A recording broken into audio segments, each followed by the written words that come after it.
Os estudos aqui estão se focando nas diferenças de personalidade entre as pessoas. Para que nós estamos estudando isso? Para que nós consigamos compreendê-las, para que nós consigamos compreender as pessoas e assim possamos aceitá-las. Então, fazendo isso, conseguindo esse objetivo, nós vamos também conseguir superar problemas relacionais, muitas vezes, que atrapalham a nossa vida, seja a nossa vida conjugal, seja a nossa vida familiar, com filhos, com netos, com irmãos, e também a nossa vida em igreja. E nós estamos focando, pegando como tema aqui das nossas reflexões, o tema bíblico, essa metáfora paulina do corpo. Nós, como membros de um corpo, e como membros de um corpo, cada membro precisa, por assim dizer, do outro membro, porque ele não tem todos os dons, todas as potencialidades. Cada membro tem uma potencialidade, que é o propósito para o qual ele foi criado, mas tem uma limitação também, e assim ele precisa de um outro membro. E aqui nesta parte do texto que nós lemos especificamente, é interessante que ele fala dos membros menos honrosos, por assim dizer. Que se a gente for tentar entender exatamente aqui o que Paulo está querendo dizer, talvez sejam aqueles membros de menos destaque. Se a gente olhar para o próprio corpo, nós vemos que tem membros de maior destaque. Ele fala ali, por exemplo, da cabeça e do pé. Na nossa vida cotidiana, olhando para o nosso corpo, para o corpo dos animais, qual parte vocês acham que tem mais destaque? A cabeça ou o pé? Obviamente, em primeiro lugar, isso já detectaram, já fizeram estudos, O primeiro lugar que nós olhamos sempre para as pessoas, ou até para um animal, é a cabeça. A cabeça, e especificamente ainda o que da cabeça? Os olhos, exatamente. Os olhos, por isso tem um ditado, os olhos são as janelas da alma. Você olha diretamente para os olhos. Então esse órgão, os olhos, eles têm o maior destaque. Eles chamam a atenção. Eles são o centro das atenções. Porém, o que Paulo está dizendo é o seguinte, embora tenha pessoas, agora vamos colocar no contexto social, que tenham maior destaque, aqueles que têm menor destaque, menor honra ali nas palavras dele, eles são tão importantes quanto. Porque se a pessoa tiver cabeça, mas não tiver pé, vai chamar atenção também, não vai? Ela vai começar a trupicar, esbarrar. Então vai ser ruim para o corpo também, mesmo aqueles órgãos menores. Alguém já fez um estudo, por exemplo, do papel do polegar no corpo humano, nas ações, nas atividades humanas. Como o polegar faz uma diferença impressionante nas atividades diárias, só que nós não prestamos atenção no polegar. Tanto que o Isaac Newton, o famoso cientista inglês lá do século XVII, ele disse uma vez o seguinte, tirando qualquer outra evidência, um único polegar seria suficiente para provar para mim a existência de Deus. Porque ele, percebendo a função do polegar e o que acontece com uma pessoa quando não tem o polegar, ele percebeu que é uma coisa extraordinária, um polegar. Então, às vezes, tem membros em um organismo, em um corpo, que não tem muito destaque, que ninguém percebe, que ninguém repara, que ninguém dá muita importância, e só vai perceber a importância dele quando? Quando ele falta. Quando ele não está lá para fazer aquela função que ninguém prestava atenção. Como é o caso do pé. Perdeu o pé, aí você vê a importância dele para o equilíbrio. Perdeu um dedo, você vê a importância dele na sua vida. Então, quando nós estamos pensando, refletindo sobre essa questão do corpo, nós percebemos que todos os membros são igualmente importantes. Esse é o ponto aqui de Paulo, nessa segunda parte do texto que nós lemos agora. Todos. E para a gente conseguir viver harmoniosamente como um corpo, desfrutando de tudo de melhor que o corpo pode oferecer para nós, nós temos que conseguir perceber a importância dele e dar a honra devida, que é o que Paulo está falando ali. Dar a honra a esse corpo. Agora eu pergunto para vocês, como dar a honra se você não perceber a importância? É possível isso? Você tem que perceber a importância para dar a honra. Senão você vai dar a honra só porque alguém está mandando você dar a honra. Não é essa a ideia. A ideia é você entender a importância e você louvar a Deus como Deus é maravilhoso. E você dar a honra devida, mesmo aos menores membros, porque você vê o papel dele no todo para manter o corpo funcionando. Então, por isso, nós estamos estudando os 16 tipos de personalidade que mostram as suas potencialidades e as suas limitações, compreendendo, assim, a criação de Deus, a beleza da criação de Deus nos seres humanos, especificamente falando. Então, seguindo, vamos definir agora as características de cada tipo de pessoa. Tem a pessoa sensorial e tem a pessoa intuitiva. Como é a pessoa sensorial? Foca em objetos, fatos, coisas concretas e imediatas, que está na frente dela. Tipo intuitivo foca em padrões, relações e associações. O que é isso, traduzindo em palavras claras para vocês? Ideias. Uma ideia é uma coisa concreta, sim ou não? Não, é uma coisa abstrata. O que é uma ideia? É quando você faz relação entre várias coisas. Você teve uma ideia. Então a pessoa intuitiva, a vida dela é focada em ideias, não em coisas. O que mais? Tipo sensorial é orientado para atualidades, presente e passado. A pessoa intuitiva ela é orientada para possibilidades, para o futuro. Então veja, aquela expressão que diz, tem algumas pessoas que são visionárias. Já ouviu isso? O que é uma pessoa visionária? Visionário, naturalmente, vem de visão. É uma pessoa que tem visão. Mas quando a gente fala que uma pessoa tem visão, a gente está querendo dizer o que exatamente? Ela está enxergando na frente.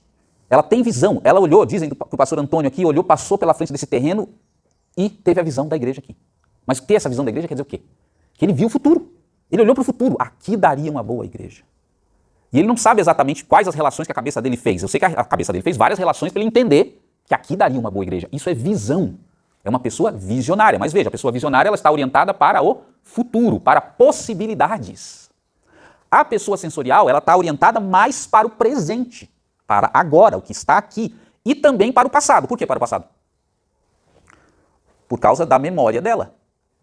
Tem uma memória episódica que lembra dos fatos concretos mais claramente. Então ela vai ter um vínculo maior com o passado e também uma atenção para o presente, porque ela só tem um vínculo para o passado porque ela está com atenção no presente. Grava na mente dela o presente que vai ser o passado depois. O que mais? O tipo sensorial, o tipo intuitivo, ele é orientado para a criação do conhecimento, porque conhecimento são ideias. Então o tipo intuitivo, ele está criando o conhecimento, ele olha, vê padrões. O que é o conhecimento? Traduzido em miúdos. Conhecimento é detecção de padrões.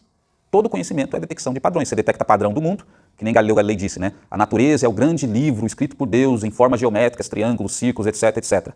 Ele olhava para a natureza, o Galileu, que era um intuitivo clássico, olhava para a natureza e ele tirava da natureza padrões e colocava isso nas equações matemáticas.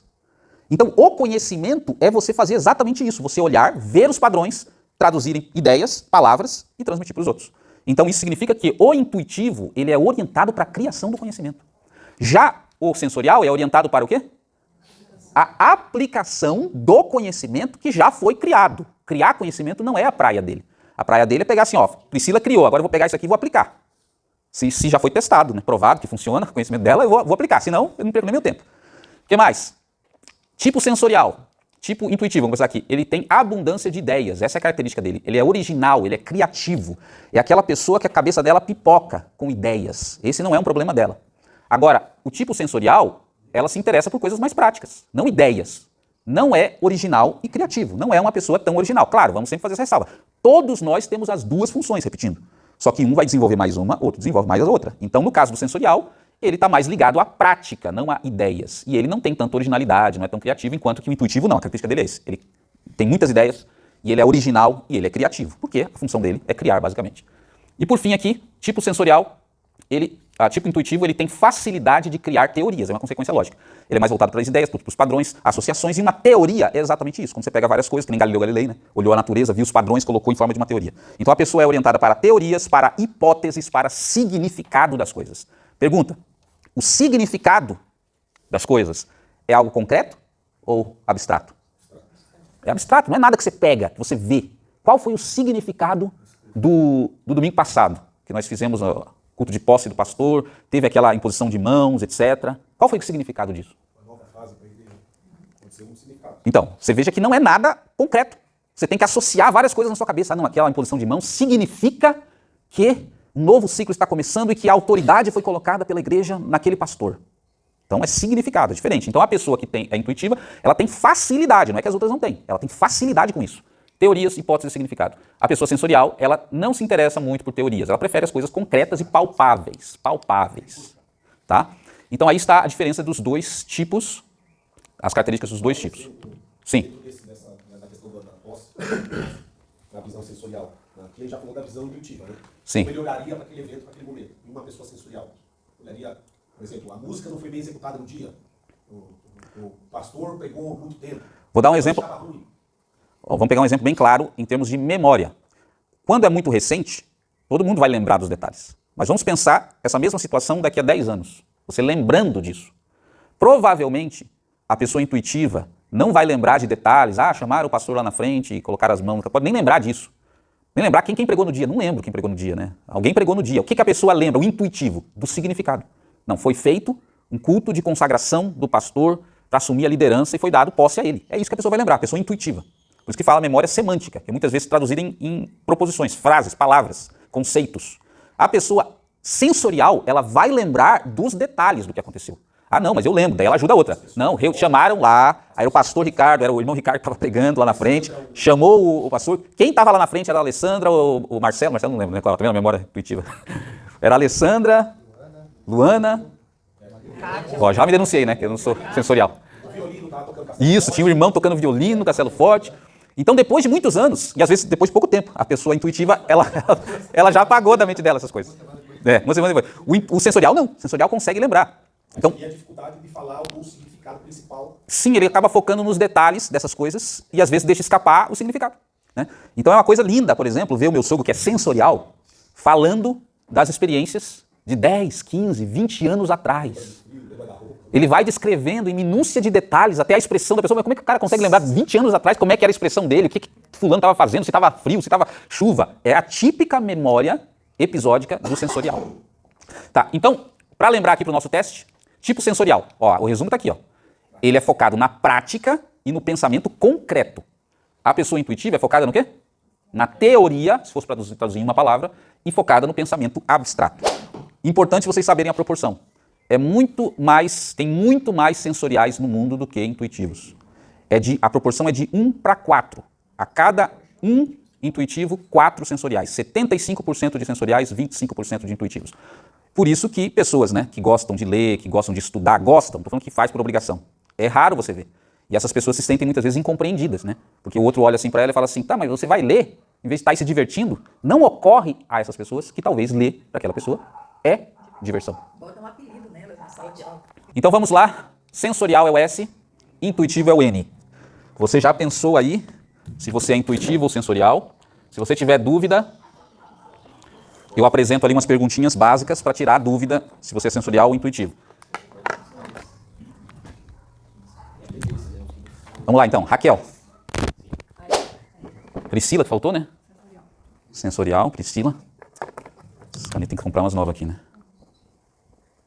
Priscila e Ricardo, intuitivo, né? Tá. Então você vê pela proporção que realmente tem uma... essas duas funções são as que dão mais diferença entre as pessoas, né? Porque tem essa proporção bem diferente. E são as mais úteis para definir questões vocacionais, né? De trabalho, o que vai fazer da vida, porque está totalmente ligado a essa forma como o teu cérebro funciona. Então vamos ver os impactos das relações, embora mais rapidinho, porque nosso tempo já está esgotando. No estilo de vida, veja bem, como isso impacta nas relações interpessoais. O tipo N, intuitivo, mais teórico, ele prefere o novo, tá? Novos conhecimentos, novas experiências, novos padrões. O tipo sensorial, ele prefere o que já é conhecido. Coisas que já conheces, gostou, sabe que é bom e quer repetir. Então, será que essa diferença pode gerar problemas de relacionamento entre as pessoas? Pegue coisas simples e práticas. Por exemplo, vai fazer uma viagem, um casal. Aí um gosta sempre de novidade. O outro não, ele gosta de ir naquele lugar que ele já sabe que é bom e quer repetir. Não, ali é bom, eu sei, eu quero ir ali. E o outro, não, mas já foi ali. Por que eu vou de novo ali? Mas eu já conheço. Veja que a cabeça de um está sempre querendo novo para criar novas experiências e novos conhecimentos. O outro, não, para que eu vou sair daqui? Já sei que é bom. Por exemplo, vai no restaurante. O intuitivo, ele vai querer conhecer coisas novas sempre. O sensorial, não. Ele quer se manter ali no que já é conhecido por ele, que ele viu que é bom e ele gosta. É exatamente o pensamento sensorial. Por que eu vou em outro? Que pode ser ruim. O sensorial pensa assim, eu não vou porque pode ser ruim. O intuitivo pensa assim, não, vamos lá porque pode ser melhor. O sensorial ele gosta de rotina, agora o intuitivo gosta de inovar. Exatamente. Rotina é mais ligado ao sensorial. Novo, inovação é o intuitivo. É isso aí. Tá, o que mais? Diferença de estilo de vida. O tipo N é orientado para ideias e para o futuro. O tipo S é orientado para coisas concretas, presente e passado, como nós vimos. Na prática, o que isso pode dar problema? Veja só uma coisa muito comum. Detalhes simples. Como o intuitivo é orientado para ideias, possibilidades para o futuro, eu disse para vocês, ele não enxerga detalhes concretos com muita nitidez. Ele está enxergando padrões, ele não está enxergando detalhes. Agora pensa na casa, na sua organização ali, casa, convivendo com outra pessoa. Você tem uma mulher, ou um homem, tanto faz, né? Um é sensorial. Ele está enxergando os detalhes. O outro é intuitivo, ele não está enxergando os detalhes. E aí, se for sensorial e mulher, porque também isso tem diferenças de gênero, que a gente está nem entrando aí. O gênero também influencia nisso. A mulher ela tem maior percepção de detalhes do que os homens. E se ela for sensorial ainda, e o homem for intuitivo, aí lascou. Aí lascou. Porque aí a mulher pode ter conflitos ali na administração do lar. você sempre faz isso, você, ó como você, ó tuas pegadas aqui. O cara nem enxergou aquilo. Ele não presta atenção nos detalhes. Mas eu enxerguei seu sapato depois que eu passei pano na cara. Exato. Você é sensorial, né? Que é o caso meu e da Priscila. Ela é sensorial, eu sou e mulher. E eu sou intuitivo e homem. Então vai acontecer esses probleminhas ali de administração. E se não houver compreensão mútua, não quer dizer que eu não vou me esforçar, ou que ela não vai se esforçar de me compreender, né? Mas tem que haver compreensão mútua e, em muitos momentos, aceitação. Porque a pessoa nunca vai chegar no patamar de detalhes. Um intuitivo nunca vai chegar no patamar de enxergar detalhes que um sensorial tem. Então isso, infelizmente, são coisas que você vai dizer assim, são pequenas. E no final são as coisas pequenas que, acumuladas ao longo de muito tempo, geram grandes problemas. Tá? Compreensão e aceitação. Veja só, essa parte é interessante. Ó. O tipo S, ele confia mais em fatos. O tipo N confia na sua intuição. Ó, olha os problemas que você vai dar. Quando chega na hora de tomar decisões, cada um tem o seu critério. O tipo sensorial, ele vai focar nos fatos, o que aconteceu no passado, olha o que aconteceu no passado. O intuitivo, ele vai focar nesses padrões dele, gerais. Só que o problema é que a intuição, ela não se manifesta, muitas vezes, de uma forma concreta, que a pessoa consegue explicar para o outro. E esse é o problema.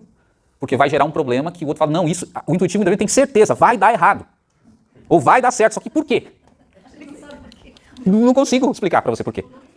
Mas que cor era, que letra, que tamanho era a letra, detalhes, que formato que era, por que era assim, por que você acha que é isso? Eu não sei, eu não sei. É o caso típico. A visão prática, né? Os problemas que aconteceram foram esses e esses. Então, se a gente resolver isso e isso, a gente resolve o problema. Então, é a visão prática. Visão prática, exatamente. Eu sou totalmente assim. A outra não, ligado no intuitivo, tomando as decisões baseado na intuição, na visão de futuro, né? Que tem a ver com o sentimento. Não vai dar certo, porque a taça disso daquilo, fazendo mil relações. Então veja bem, como harmonizar uma situação relacional dessa? Primeiro, o sensorial tem que entender que o intuitivo não está se baseando só em subjetivismo da cabeça dele e coisas que não tem pé nem cabeça. Lembra que o intuitivo ele capta padrões, e esses padrões estão onde? No mundo. Ele não está baseado em coisas concretas, mas esses padrões têm lastro na realidade também. Então, primeira coisa, o sensorial tem que entender que o intuitivo também serve como evidência para ele, porque ele está captando padrões. Por outro lado, o intuitivo tem que compreender que o sensorial precisa de fatos para que ele entenda e abrace o que você está falando. Ele precisa de evidências. Então o intuitivo muitas vezes tem que desenvolver a capacidade de comunicação dele, de traduzir algumas dessas coisas em forma de argumentos, mesmo que não consegue captar tudo, para trazer alguma informação, algum fato para o sensorial. Porque senão vai ficar uma briga eterna de vai seguir a sua intuição ou vai seguir os fatos que estão aqui comprovados e atestados. Outra coisa aqui para a gente terminar. Sem equilíbrio, o sensorial, aquele que é mais prático, baseado em fatos, ele pode se tornar cético. Se você não mostrar para ele tudo ali no papel, no preto e no branco, na prática, os fatos, ele não vai acreditar. Isso é o sensorial mais extremo, que não está no equilíbrio. O intuitivo, no extremo, é um problema. Ele é um problema sério. Por quê? Porque ele vai começar a criar teorias e mais teorias a respeito das coisas. A imaginação dele é muito fértil. E ele provavelmente vai se meter em um monte de teorias conspiratórias, de que tem pessoas por trás disso, um significado oculto por trás daquilo. Então, se você vê um pouquinho ali, uns meia hora de YouTube, por exemplo, você vai ver muitos intuitivos. Eles estão lá e vão apresentar 1001 teorias mirabolantes que não tem fundamento, o único fundamento é a cabeça deles, que não tem respaldo em fatos. Veja, esse é o intuitivo desequilibrado, que não equilibra com os fatos concretos das suas teorias. Precisa puxar ele para o chão, porque senão ele começa a flutuar e sair da órbita da Terra. Tá? E aí olha que interessante, tem um exemplo no cinema bem interessante dessa diferença do intuitivo e do sensorial, que talvez alguns de vocês já tenham visto aquela série ou ouvido, Arquivo X. Lembra essa série antiga? Arquivo X. A série basicamente era o seguinte, tinha o investigador do FBI, o agente Fox Mulder, e ele buscava as conspirações do governo americano para descobrir extraterrestres e um monte de coisa. E aí colocaram como parceira dele uma cientista chamada Scully, que era uma física, ela cientista, que era exatamente para investigar ele, inicialmente. E ela ficava confrontando ele com fatos. Né? Toda vez que ele criava, vinha com as teorias, né? Tem uma conspiração aqui, uma coisa oculta, tem alguém, ela vinha com os fatos, mas isso, e aquilo outro. E aí eles criaram dois personagens exatamente com esse perfil. Ele é o crédulo, aquele que acredita que sempre tem alguma coisa acontecendo por trás das aparências. E ela é a cética, que não acredita nas teorias que ele diz. E aí é bem interessante, porque ao longo da série, ela vai trazendo ele para o chão com as teorias dele. Até o slogan dele, tá na sala dele, tem lá escrito assim, ó, eu quero acreditar. É um slogan típico intuitivo, eu quero acreditar que existe conspiração, existe alienígenas, existe um monte de coisa. E ela vai confrontando ele. Só que, por outro lado, ela vai aprendendo a respeitar a intuição dele que leva à solução de muitos casos do FBI. E aí os dois, ao longo da série, vão chegando num certo equilíbrio. Ele vai voltando para a Terra e ela não vai ficando tão cética quanto ela era. E aí é um perfeito exemplo de como pode haver esses desequilíbrios entre o sensorial e o intuitivo, gerar problemas de entendimento, de relacionamento, de acordo, e como pode chegar no equilíbrio novamente, né? Se um começar a compreender o outro, se um começar a compreender que o outro, o intuitivo tem algum lastro também de realidade e o sensorial precisa de um pouco de imaginação às vezes para superar alguns problemas da sua vida. Então, resumindo aqui, voltamos para o nosso ponto do texto bíblico. O outro tem exatamente o que você não tem. O intuitivo tem a imaginação, a criatividade que o sensorial não tem. Mas, por outro lado, o sensorial tem os fatos, puxa o outro para qual é a prática disso, qual é a utilidade disso, que o intuitivo muitas vezes não tem. Então, quando os dois estão juntos, eles vão se complementar. Um tem a sua potencialidade, tem a sua fraqueza, a sua limitação. O outro a mesma coisa. Só se completam juntos. No nosso sistema, o órgão, o membro mais valorizado no sistema político, econômico, educacional, é o intuitivo. Só que o intuitivo não existe sem o sensorial. Ele vai se perder em especulações, elucubrações na sua vida. Vai se mergulhar em teorias que não tem pé nem cabeça, se não tiver o sensorial junto com ele. Então não existe membro que é melhor ou mais importante. Os dois formam um todo. E isso na sua família, no seu casamento, na sua igreja e também na sociedade em geral. E quem criou assim foi Deus. Deus criou a humanidade para um precisar do outro, de propósito. Se você quiser viver sem precisar do outro, você simplesmente não vai desenvolver o seu potencial. Você vai ficar limitado no seu próprio tipo, sem a sua parte que te completa. Então, no próximo domingo, eu vou entrar na diferença que tem maior impacto nas relações, que mais gera estragos, que é a diferença entre pensamento e sentimento. Essa acaba casamentos, realmente. Essa acaba amizades. Essa destrói igrejas. E vocês vão saber por quê no domingo que vem.